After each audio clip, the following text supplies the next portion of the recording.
At Arizona State University, we're bringing world-class education from our globally acclaimed faculty to you. Earn your degree from the nation's most innovative university. Online. That's a degree better. Learn more at asuonline.asu.edu. Audible's romance collection has something to satisfy every side of you. When it comes to what kind of romance you're into, you don't have to choose just one. Fancy a dalliance with a duke, or maybe a steamy billionaire. You could find a book boyfriend in the city and another one tearing it up on the hockey field. And if nothing on this earth satisfies, you can always find love in another realm. Discover modern rom-coms from authors like Lily Chu and Ali Hazelwood, the latest romantasy series from Sarah J. Maas and Rebecca Yarros, plus Regency favorites like Bridgerton and Outlander. And of course, all the really steamy stuff. Your first great love story is free when you sign up for a free 30-day trial at audible.com/Wondery. That's audible.com/Wondery.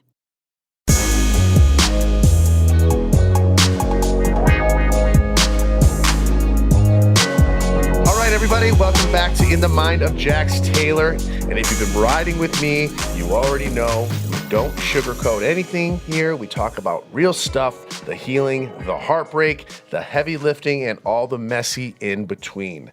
Today, I'm joined with Zack Oliver. He's an addiction mentor, a spiritual transformation coach, and for those ready to break cycles, he's there for you. Zack works with people from all walks of life, but mostly people who want to change. People who are done with the way things are and the way they feel with their life that keeps repeating the same painful cycles. People who feel stuck, lost, helpless, and like they don't belong. People searching for a meaning and purpose in life. These are the people that Zack helps. People who want to be what they choose to be and what they were made to be. As Zachary says, you are not lost, you are just remembering. Zack identifies what each one of his clients struggle with, and really it varies. From addiction recovery to trauma healing to inner child and identity work to codependency and relationship patterns and so much more. He talks about sobriety, trauma, identity shifts, and what really it means to come home to yourself, whether you're just starting your healing journey, deep in it, or still trying to figure it out, or even just, you're not allowed to feel better. This is the episode for you. All right. Welcome, Zack. How you doing? I'm good, thanks, Jax. Do you like Zachary or do you like Zack? Zack's all good, yeah. Okay. Zack's wonderful. Awesome. So, okay. I know we kind of just, met kind of over the, over Instagram and everything, but I really, like what you had to say. And I think we have a lot of the same addiction issues. I definitely saw a lot in myself when I was watching your stories, and I was like, man, I got to get this guy on my podcast. I feel like, a lot of people who struggle with the same addictions that we do kind of go through the same things. I mean, just the stories alone of like, when you're in the heat of it and you're like, oh my God, I've done this. Oh my God, I've done that. Oh my God, I've stared at the ceiling. Oh my God, I wanted to hurt myself. Oh my God, I can't believe I'm doing more drugs and just keep doing more. And it's crazy when you go to these meetings and you talk to people who have similar patterns, how much we can all identify with each other with this stuff. Let me ask you this. I know you didn't just wake up one morning and decide to become a healer. Can you kind of take us back to what brought you into this work? Well, I guess getting into recovery to start off with was probably where it all started, which was a really sad story, if you want to hear it. Yeah, I feel like these are the things that people need to hear, because I feel like we're all kind of going through our own sad journey at some point. And I feel like, again, I don't really sugarcoat anything on here. I'm pretty raw and I'm pretty open with everything. So, let it go. Let it rip. Well, I'd already lost pretty much everything in my life. The only thing that I hadn't kind of screwed up was my relationship with my son. And yeah, I'd lost businesses, money, cars, girlfriends, everything. But that didn't seem to be painful enough for me to stop. But when I kind of broke my son's heart a little bit, when he was essentially practicing, he was 6 years old, practicing for this gymnastics competition over and over, and we were doing our best to kind of teach him everything that he needed to learn to go on this competition that he'd been selected for. And I got high the night before, and I was high all the way through the night. And by the time it was time to wake him up and get him ready for school, I was just in such a mess that I couldn't take him. And so that day, he stayed home with me. And then the next day he went to school and came back home, and I said, how was your day? And he just burst into tears. He just absolutely cried his eyes out. And it's the first time I'd ever really seen the impacts of my addiction affect him. And he said, Dad, I didn't get a medal. Everybody else got a medal. I worked so hard and I didn't even get to go. And I just, he sat and cried for about 20 minutes. So being 6 years old was just, it's probably the lowest I'd ever felt in my life. Yeah. It was awful. And because I kind of always got away with it before that. Same. In terms of not, seeing it impact him. Like I'd always have money and I'd always show up just about enough of the time. But this time I really saw it. And then the next day I sent him home to his mother and I said, I can't have him anymore. I knew that at that moment it was either a decision to live or die. And for the next 2 weeks, I kind of debated what to do. And the only thing that kept me there, kept me anchored to this life was thinking about what it would do to him if I left. Yeah. And I just kept playing the future for him over and over in my head. And I just thought, well, there's absolutely no way I can do that. And I was in rehab about a week or so later, and I've been clean ever since. And then, when I came out, I didn't really plan on doing any of this, to be honest with you. I hated the word spirituality. I hated the word God. I grew up in a religious family, and when my parents split when I was like 12, 13, I suddenly got birthdays and Christmases again because it was a Jehovah's Witness religion. So I didn't have any of that. And I just kind of had this resentment towards God. So for the first 2 years of my recovery, I was just railing against spirituality and God. Like if you'd have spoke to me, 4 or 5 years ago about any of this. Such a trigger word. It's so funny you say this. Like, what are my trigger words? That is up there. Spirituality and finding yourself and all that bullshit. I was like, give me a break, Can I ask you something? I know drugs are never, ever the issue for me. And I is there something that made you that you were hiding from mental health wise, why you were doing the drugs? Like for me, I had so much trauma in my life that I didn't want to deal with from my past, my family, just being in the world that I live in, that I didn't want to deal with my issues. So I did cocaine. Cocaine was the problem or the solver for everything. It really wasn't the solving the problem. It was just masking it for a while and then it got worse. But was there something for you that like you were struggling with, why you decided to, go so heavy on the drugs? Do you know what? Like for a lot of people, I think it maybe feels the same. When you suffer so much trauma, it doesn't actually feel like you're in any pain. Because for me, for like nearly 30 years of my life, as much as I suffered immense abuse, violence, neglect, abandonment, my mother was an alcoholic, my father was violent, abusive, and I just didn't know or experience what love was at all. So I was completely void of nurture and connection from such a young age. But that became my reality. That just became normal life. What was weird to me was when I'd go around to someone's house and think, why is there no things being thrown? Why is everyone smiling at each other? Why are they kissing each other? It's so weird. That seemed abnormal to me. So I kind of built this cushion in my mind that everything that happened didn't affect me. So I didn't really realize until I was in my late 20s, until I stopped taking drugs actually. So for most of my life.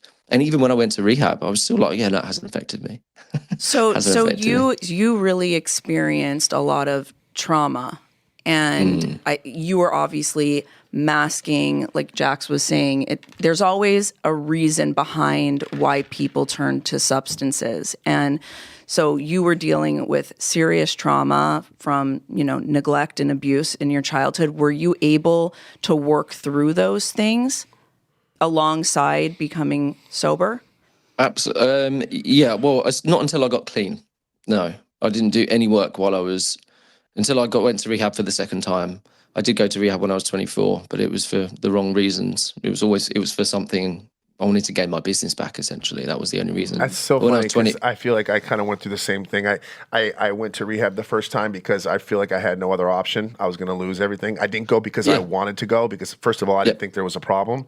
So I went through the motions of it all, and I kind of manipulated the system a little bit still, because I am a manipulator. I will find a way to manipulate each situation. I just do it out of habit now. I don't even know I'm doing it. And I think the first time I went, did I get some things out of it? Yeah, it was a great place, but I feel like I could have gotten more out of it if I would have really, and here I'm going to use the word, I hate this word, lean into it. I didn't lean into it. I just was like, all right, I got 2 more weeks to go, 1 more week to go, let me get through this fucking process, because I don't want to fucking be here, and so I can just say, okay, check it off, I did it. And it really wasn't till, I think for me, I did the same thing as you. I woke up one morning, taking my son to his doctor's appointment, and I was hungover. I ended up getting in an argument with my wife at the time, and then after that, I had to go back to rehab after that. It was not a good, literally taking my son to the doctor with my wife in the car, hungover. And not only that, starting an argument in the car with him in the back seat. That was kind of like, okay, rehab didn't work the first time. We got to go back. And that's when she kind of said, like, you're still not well. You need to go back. And I went back for like 17 days. I didn't finish it because it was a wake-up call for me. I just felt like, okay, I just needed to check back in here. I probably should have stayed the whole 30 days. But I've been clean ever since. The same thing. I kind of went in and stopped it all. I kind of was like, okay, I'm done. I don't know what it was. I just went in there and said, okay, I'm done. I'm not drinking and doing drugs anymore. But now that I'm not doing any of that, I feel like, and I said this before, I fixed one problem. I have no issues with drugs or alcohol anymore. Do I think about it sometimes? Yeah, I'm going through a lot right now. So yeah, it does cross my mind, alcohol once in a while, but I know I'll never touch it. But yeah, I'm not going to lie to you, it doesn't cross my mind. Can I ask you this? What was the moment you knew that, and I think you kind of said it already about your son, which was my moment too. Like literally the only reason I feel like that I'm still here on this planet right now is my little boy. And I'm sure you can say the same thing. What was the moment that you knew that you needed to heal, but that you also wanted to help others? I think the first year of my recovery was all about just putting myself first in the right way, because I was very selfish for a lot of the wrong reasons for all of my life, really. But this was the first time I was like, right, okay, I am going to be selfish and I'm going to do it to give myself time, to give myself love, to give myself all of the things that I've been neglecting for the last 30 years. And in my second year, I started kind of helping other people through doing 12-step recovery. And I'd been in sales my whole life. So communication was kind of my strong point. And I just I did therapy every week for 6 years of my life, and finished that last year. Did you? I don't mean to cut you off. What are your thoughts on therapy? Because right now, I'm looking to I'm switching therapists again for like the 5th or 6th time, and it's so exhausting. As you know, therapy can be very, very exhausting, especially when you have to like find a new person and then start all over, which starting all over sucks because the therapist doesn't even get to know you for the first couple months, right? And then what are your thoughts on therapy? How important is it? Depends. It's not essential, but if you've got trauma, I kind of think it is. Right. If you've got, the thing is, one of the questions you heard, we didn't really answer earlier was, what was I running from? And yeah. Every addict. I've worked with hundreds, if not thousands of addicts, and they all have the exact same problem. And it is a flavor of, I am not enough. And that may be, I'm not wanted, I'm not lovable, there's something wrong with me. And that can come from the smallest of things, like a parent who worked all the time. And the child told himself, oh, my dad doesn't want to spend time with me because he would rather work than be my dad. Maybe his circumstances meant that he had to. But as a child, you don't really take that into consideration. You just spin yourself this narrative. And everybody's trauma, regardless of whether it's severe abuse like I suffered or just a more common trauma like that, the narrative that you spin is the same. Is that I'm not enough in some form. So therapy is, for me, about understanding what it is that you've been telling yourself your whole life. And from which moment did that occur, or which moments did that occur or enhance? And generally speaking, if you've suffered in that way, or you've been telling yourself that in some way, you've got a reduced self-worth, so low self-esteem, insecurity, and then you'll attract partners with the same vibration, same frequency. And then what happens is those relationships fail, and that reinforces that belief. Oh, okay, I'm not good enough. Maybe you get cheated on. Maybe a friend does something to, reinforce that belief. Maybe they betray you or something, because you're attracting these similar sort of people. So you get this compounding effect of, I'm not enough, and you keep living your life, and all this evidence keeps telling you that you're not enough. I built a business, it came crashing down because I'm not good enough. Yeah. It's this constant, I'm not enough, and until you get to the root cause and you feel what it is that you needed to feel at the time. Because when you're a child and you experience that I'm not enough, you don't feel it. Right. You're not consciously thinking, oh, I'm not enough. That's really upsetting at 5 years old, are you? It just gets buried. Right. But the brain only figures out a way to stop the feeling, not the effects that it has on your personality, on the things that you tell yourself, right. It has a way of actually attaching to almost everything about your identity. You will find out that actually most of what you are and what you want and what you like and what you attract is all based on the trauma that you suffered.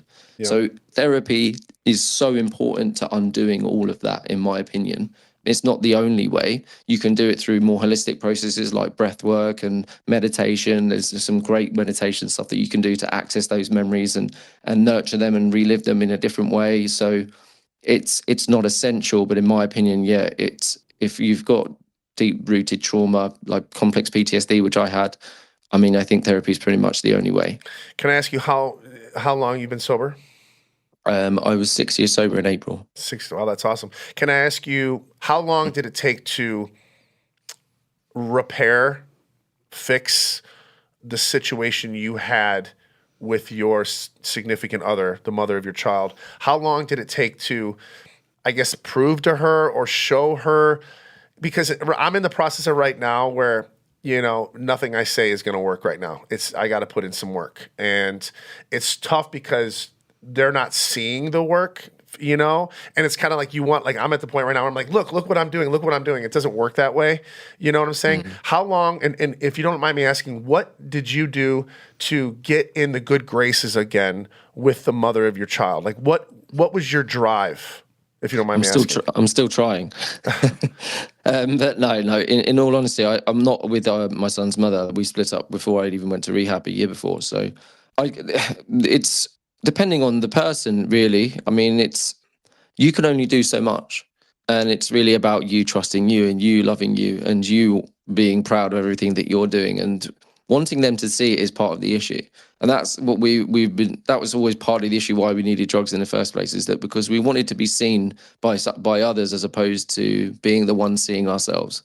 And that's a very difficult shift that takes a long time. It took me about 2.5, 3 years before I finally kind of stopped doing things that I thought was more important for other people to see than it did for just myself and my own gratitude around what I'd achieved. I agree. So, I agree in that. I'm just trying to think, like, when it was all going to hell for you, when everything was just going to hell, and was it important for you to be like, how do I, you know, because you wanted to see your son, right? And you wanted to make sure that you were in his life. Was it important to you to make her see? And not everybody else. I'm talking about her, just herself. Did you have a feeling in your head where, like, okay, I need to let her know that I'm doing better. I need to show her it's important for you at that time. Maybe not now, but at that time, was it important for you? No, even at that time. So when I came out, she wanted me to have my son straight away. And I refused to do that because... And this was another big decision. And in her eyes, that was probably the most awful thing that I could do because he was desperate to see me more. But I knew I wasn't ready.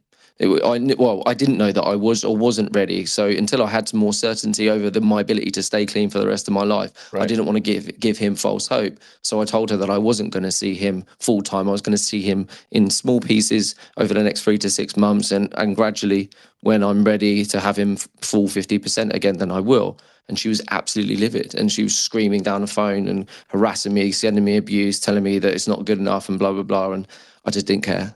And because I knew so much in my heart what I was doing was the right thing to do. And then about 9 months clean, I had him full time. And she called me, which was very unlike her, to just to say, thank you for standing your ground and doing what you thought was the right thing to do because you were right. How did that make you feel when you got that phone call? Well, I love being right, so yeah, of course I loved it. But yeah, now looking back, at the time I was happy to be told I was right, but also grateful to, you know, be acknowledged for how hard it was to do what I did there. Like when you've got your son crying, saying, "Daddy, please, I just want to go back to normal," and you're having to say no, and they don't understand at all why you're saying no. Because as far as they can see, you look normal and well, even more well than you probably ever looked before. And they kind of maybe feel like they're being rejected and trying to explain that. And when you've got the mother who's kind of reinforcing, no, he should be having you. And yeah, it was tough. Can I ask you a question? How long were you in rehab for? Because you said that your ex wanted you to see your son right away and be in his life right away. She trusted immediately that you were capable to, you know, care for your son? Even though I did let him down towards the end, I was still a very good father to him. And so she didn't really have much reason to not trust me to look after him, I don't think. But I think more so she was feeling the pressure having 2 children of her own with another parent. She wasn't managing or coping, doing it all on her own. So it was more a case of, I can't do this. You're going to have to do your bit. I don't care what your situation is, essentially. But it's not a secret. There was no love lost between us. Like, she genuinely hated me, and what I put her through, she had every right to. But it wasn't a nice situation for her to go through, for me to go through. But eventually, I think she understood the decision, and she was grateful that I stood my ground. You know, when I hear the word, this is just another trigger word for me again. You know, the word healing, quote unquote healing, right? In the beginning, when I started going through all this, when people keep saying, "Oh, you need to heal," the first thing I think of is candles, crystals, sage, all that BS that I don't believe in. What does healing mean to you day to day right now? Like, is there a process? Is there like some kind of structure that you get up in the morning, you have your cup of coffee, you check your email, you do your business, you go check in with your friends, your kids? Do you have to have a structure every morning for you to function? Absolutely. Yeah, I just want to acknowledge something that I sounded exactly the same at you around that time of being in my recovery, in terms of everything that you just said and the reluctancy to acknowledge any of it. And this, all of that spirituality stuff. I can't get into it. And hippie bull crap. I'm not saying like, I'm your typical alpha male, right? I don't buy into the bullshit, the stars, the sun, the signs, finding Jesus. I don't buy into any of it. I just don't. And I think, is that something that I'm going to have to learn to do? You think? Am I going to, or is this the beginning? Is this a typical?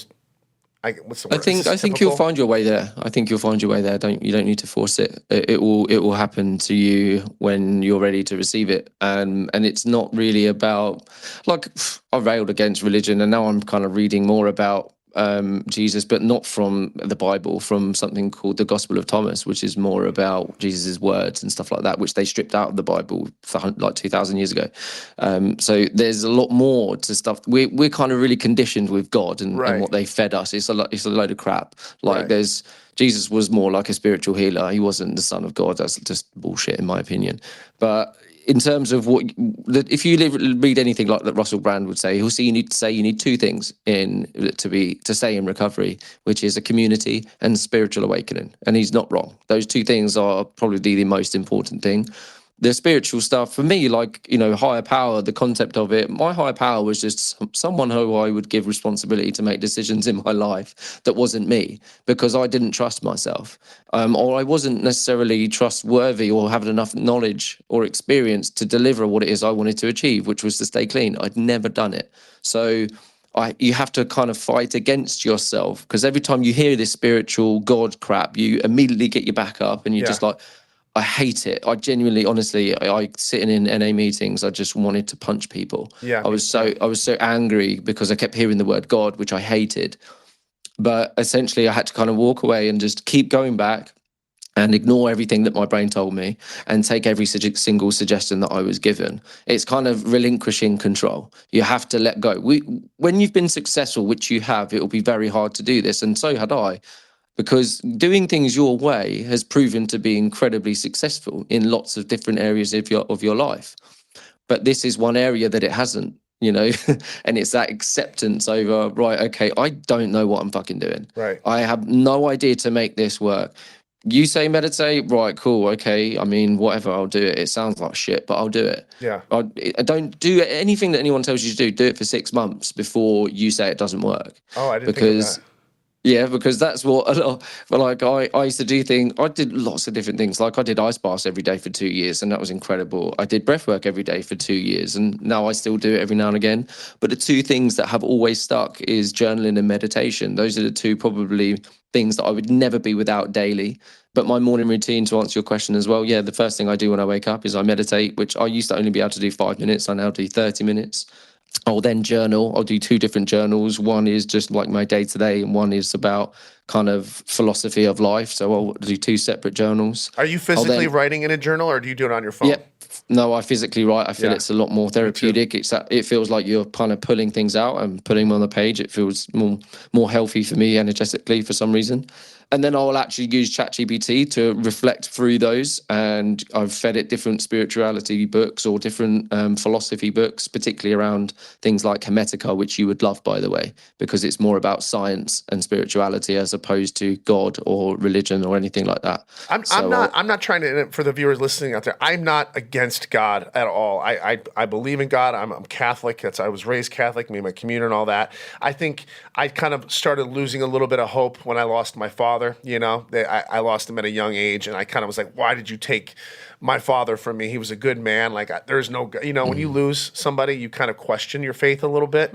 And I think there was some things going on in my life that, like, why is this happening to me? There is no God. And then I kind of realized, like, listen, he's not gonna make things right for you. He's gonna give you the tools to do things, in my opinion, but he's not gonna just make it smooth sailing for you, and he's going to only test you. You know, he tests you, and you got to make the right decisions. But I'm not saying, I just want to make it very clear. I love God. Okay, I do. I think through the lines of what we did, I think sometimes it's normal for us to lose hope in faith. It's normal, I think, right? I mean, especially when we're in the thick of it and things are going not our way, we start to question things, and one of them is our faith.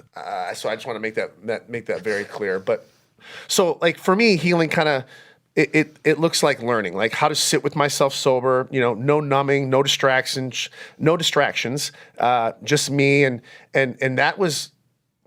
That was very scary. It's still scary, like sitting by myself right now and dealing with everything that I'm dealing with right now. And I'm dealing with a lot. I know you don't know everything I'm going on with right now, but I'm dealing with a shit ton. And like I said, doing it sober is fucking hard. And I've been sober for a minute now, and people always ask me, you know, how do you stay strong? And honestly, for me, it's not about strength. It's about, you know, saying I surrender and I'm being done with it all, and focusing on the present, which has always been very difficult for me, but it's making progress. What's your outlet in those moments that you find difficult sitting with yourself? Because your outlet used to be escape, right? So imagine, like, in your brain, there's a pathway. Problem occurs. Pathway is door number one, which is drugs and alcohol, whatever it is. You've shut that door now.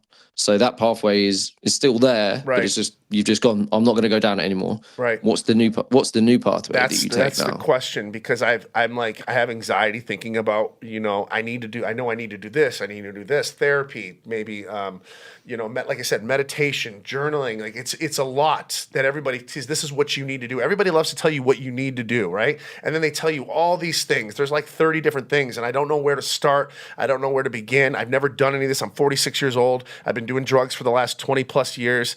I'm trying to my brain needs to heal, right? It's going to take some time. Like I said, cocaine stays in your brain for a long time.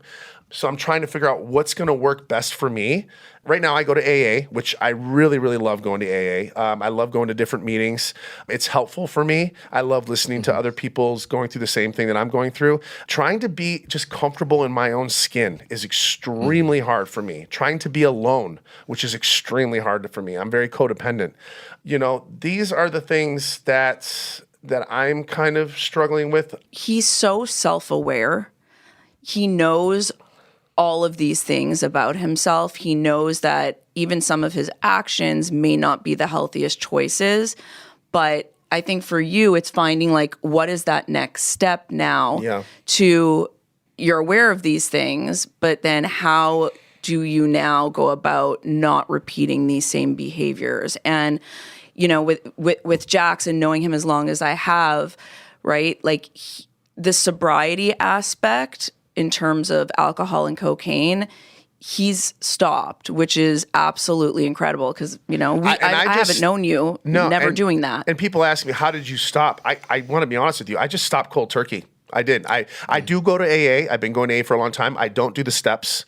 I haven't done it yet. Not that I don't want to do them. I'm just not ready to do them. But I just quit cold turkey. I just said, okay, enough's enough, and I stopped doing it. But at the same time, it's been replaced with other things. Yes. Again, you know, it's a process, and you've heard so many times with so many people that you've interviewed who has been through what you've been through, and it takes more than, I mean, Jason Waller said it took him 12 times until he, you know, got it. So I do think the public and even for you needs to understand and have a little more grace for people that, it's not going to be fixed overnight, right? There's, just like you said that you have dealt with trauma from your past, he has a lot. Well, that kind of gets into my next thing. It says, like I said, I'm doing a reality show, and cameras are constantly rolling at all times. So emotions are raw. It's a trip trying to heal publicly when you're on a television show. And I'm asking, what advice do you have for people trying to stay grounded that are in a chaotic performative space, whether they're actors, whether they're on reality shows, whether they're in the public, YouTube, whatever, people that are on all the time. Yeah. What advice do you give to people that just need to stay grounded? The best thing that you can have available at your disposal is people that you love and that you trust. And that's a hard thing to do in my world, because obviously Hollywood is like, you can't really trust anybody out here. And in this entertainment industry that we live in, everybody's trying to get to the top, and they'll do whatever they can. So friendships and true friends are very, very hard to find out here. And that's why a lot of people leave, to be honest. Yeah, well, I mean... You don't think you have a few people in your life who you very much trust? I have a handful of people that I trust. That's all you need. That's all you need. And I have a core group of buddies and stuff. But the problem is with me is I don't want to burden my friends with my issues, because everybody out there has got their fucking problems. You got your problems. She's got her problems. I don't have problems. This is the bit that you need to let go of, in my opinion, is being a burden. Is that imagine you had relapsed and you got to the worst state, and say you're back in rehab, maybe you're suicidal, whatever, and your closest friends, you didn't call them, you didn't speak to them. How do you think they would feel that you didn't reach out, didn't give them the opportunity to be there for you? Or even flip it the other way around. Say they did the same thing and they didn't call you because they said, "Oh, Jax, I didn't want to burden you." Yeah. What would your response be to them? I would be sad. I'd be upset. I'd be like, "Man, I wish that guy would have called me," or I wish, You're right. Yeah. Here's the thing. Knowing that doesn't make it any easier, but that's something you're gonna need to kind of get to grips with, which is being vulnerable. But plus being vulnerable but for a guy like me, like I said, I'm asking for help is extremely hard for me to do, and I'm just starting to get comfortable with that. So it's just not easy for me, because I've always played this role of where I don't need anybody's help. I can figure it out on my own. And if I can't, fuck it, So now for me at 46 years old, tucking my tail between my legs and being like, I can't do this. Here's the white flag. I can't, it's hard for me. It's hard. So I always say this to Jax, and I say, I actually think, he is very lucky, because he does have a few very key people in his life, but those people are easier to kind of push away, because it's easier to live in that fantasy world of like the facade that you're kind of putting on, that you're good and you've got this. Well, sometimes I'll surround myself with people who will just, who what do you call it? Blow you up. What do you call it? Like they just say they buy into it. They buy into it. They say what you want to hear. Sometimes I don't want to hear. Yes, man. Yes. Sometimes I don't want to hear the bullshit, or I get annoyed with it. Like I know it, and I know your true friends are going to tell you the shit that you don't want to hear. I think people that you hang out with are just going to fucking blow smoke up your ass. Are not your true friends. And I think absolutely. I do know that, but sometimes it's just really embarrassing. It's embarrassing, and it's like it's humbling at the same time. It's vulnerable when you have people closest to you saying things that like it hurts. It hurts. It digs at you, and you're just like, fuck, I know. And it's like, but I always say to Jax, I always say like he should look at it in a way that like, we really genuinely care about you. I know that. Television show aside, work aside, we genuinely care so much. And we believe in him that, he does love his son, and that he does want to be a better person. And we want to see him succeed more than anything. Even his ex, Brittany, that's all that she truly does want to see. And I think that, yeah, it's difficult, because there's very few people in his life that tell him how it is. And I've done a lot of, just my backstory, I've done a lot of damage. Like when I mean damage, I mean explosions, like just chaos. And, I don't really care too much about anybody else except from Brittany when it comes to the explosion, like just destroying things, just because that's my ex, and that's kind of where it started from. And my anger, and I'm not blaming drugs and alcohol, but drugs and alcohol had a huge part in it.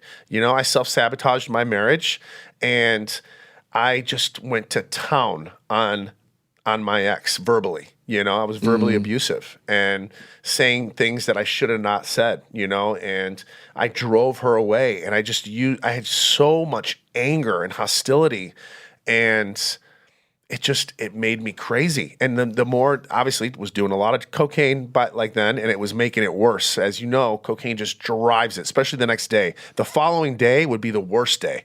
It wasn't even when I was taking it. The next day, it was like, oh shit, Jax is coming through I was like a runaway train on the come down. The come down is the worst.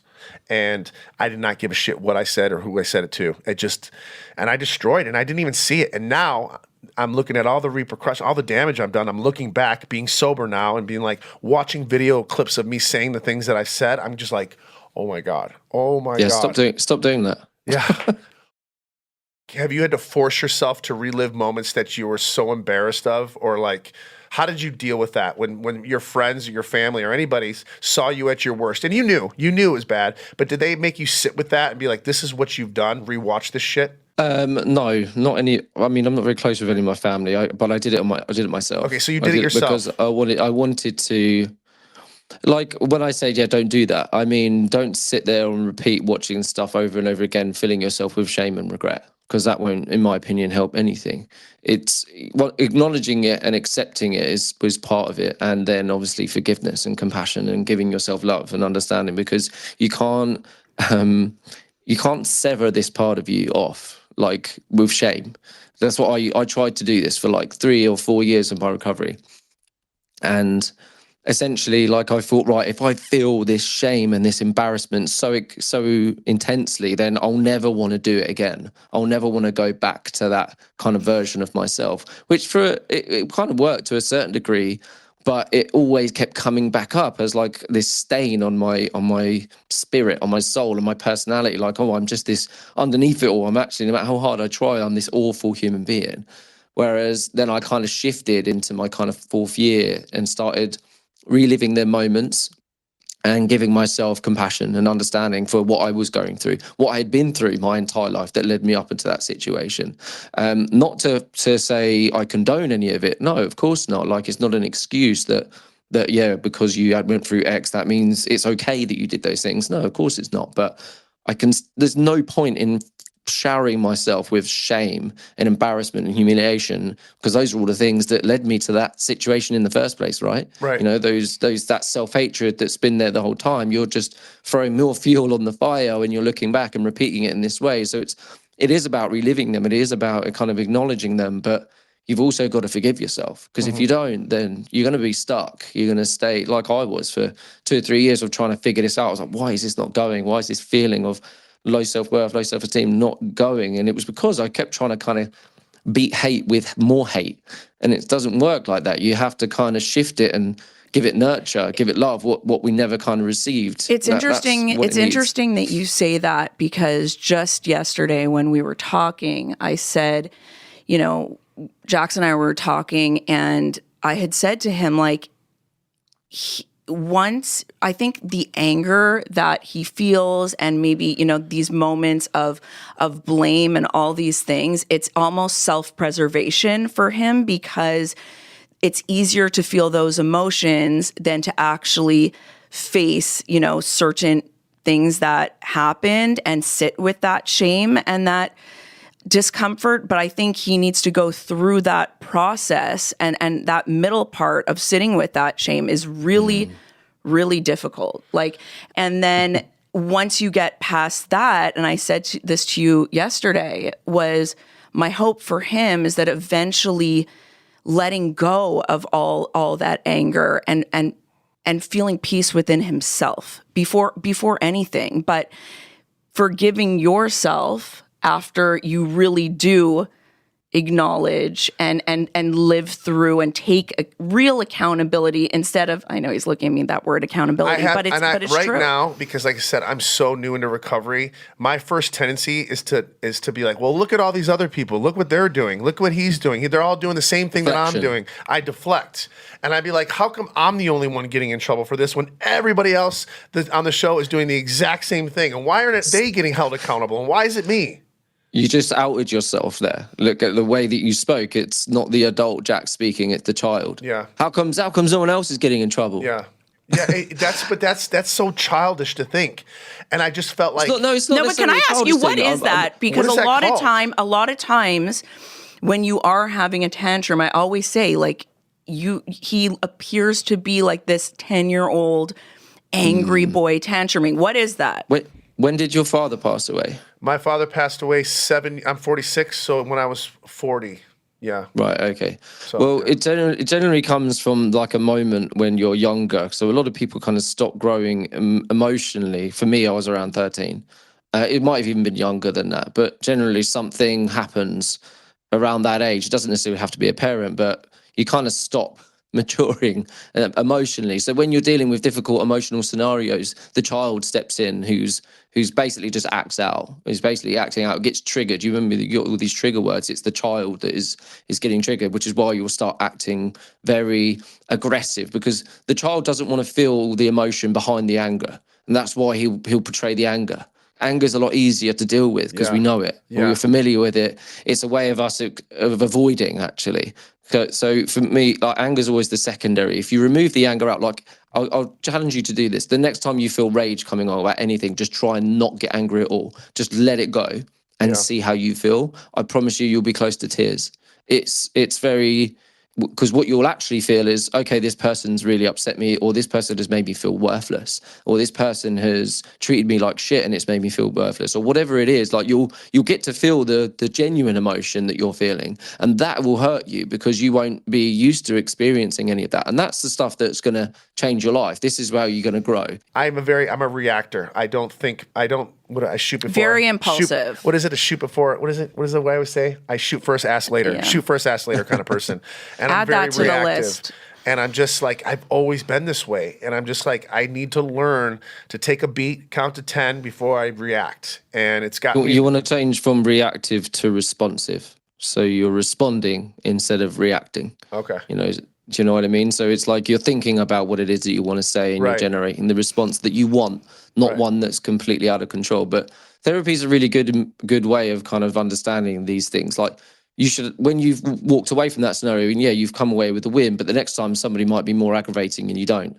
Somebody's going to push that button hard enough and you're gonna fly off. Right. Jax has always been the type of person that if he's angry about something, he needs to retaliate in the comment section. And again, we're talking baby steps, but that is progress that you have made this year, where he has learned that being reactive, right? Sometimes silence is more of a response. And I'm learning that. And I've always heard that. Like I said, when you get in an argument with your friend, right, and you're on a phone texting each other, when they don't respond, that's actually worse, right? When you don't get the response back because that person's being silent, that's actually way worse than, going back and forth at each other, which is true. But it also, like, it leaks into his need to prove to the world and to Brittany and everybody that he is doing the work. And, he'll go publicly and he'll say, I'm going to AA 5 times a week. I'm doing this, I'm doing that. When, maybe he's not going 5 days a week, but he's doing what he feels right now is working for him, working on, another plan. But I say to Jax, you don't have to say what you're doing, because once you go through that process and people start seeing changes, it's going to speak for itself, right? Yeah, you just stop performing. I know. And your life has been a big performance, and you created you said, like, I've created this character. And, I when I went to rehab, I called my character the showman. And, if I go back far enough, the person that I was growing up was a really sweet, soft, shy, kind of quite very introverted boy. But when I became kind of 13, I realized that child was too weak to live in the environment that I grew up in. So I needed to become a lot stronger, a lot more ruthless. So I just created this totally different version of myself. It was really confident, really arrogant, really cocky, fearless. Nothing anyone said would hurt me, just bounce off me like I was bulletproof. That's exactly me. That's exactly what I went through. I spent the next 17 years thinking that that's who I was. Yeah. But it wasn't at all. I had to let that character die so that I could find out who I was always supposed to be. And there was still elements of that character that I can use and that are part of me that I want to keep. But there's also parts that I absolutely didn't want, in terms of being reactive as one of them, and being aggressive and intimidating and all these types of things. And I was very heartless and ruthless. And it's almost like I didn't care about anything or anyone, which, to be honest, I didn't, because I couldn't get close to anyone. I didn't trust anyone at any point in my life. There was always me holding an ace card in my back pocket to make sure that if anyone hurt me, I've got you covered. Like, exactly. Don't worry. I'll always have something that will make me feel less hurt than you will after we part ways. So that was how I lived my life, defensively, always keeping myself protected like that. But ultimately, the cleaner you get and the longer this goes, the more you're going to start to realize that, okay, lots of who I created isn't who I want to be at all. 100%. And the best way to do that is going back to like being a kid and start thinking about who you were then, before all of the shit happened that turned you into something else or made you feel like you needed to be someone else. Yeah. It's called, you basically abandon yourself. That's what you do. Is when you get to a certain age, you might think, oh, this isn't cool. This person I am is not very, like, no one's going to like this guy. So I'm going to need to be something or someone else. It's true. It's going back to the beginning, because you are so used to putting on a performance, right? And I think that's the issue. Like, the public. Well, not even that. I've been putting on a performance my whole life. Like, I feel like majority of my life, even before the show, because I was always in these situations where I felt like I didn't belong. So I would have to put this performance on and be somebody that I wasn't. I would be a chameleon. Okay, where am I going tonight? Okay, well, I don't belong here, so I'm gonna just say whatever to fit in. And that's why people aren't believing his recovery right now. Because it's been a show forever. Because he does embellish, and he's been saying he's a work in progress, and he says the right things all the time. And that's where, less is more. Like, do the things that you need to do quietly, and the rest will speak for itself. So right. I don't mean to. I got to start wrapping this up, and I know you got to go too. But I'm just going to do something really quick with you that I do on every podcast, real quick. Just a rapid fire 1-sentence question, if you don't mind. All right, here we go.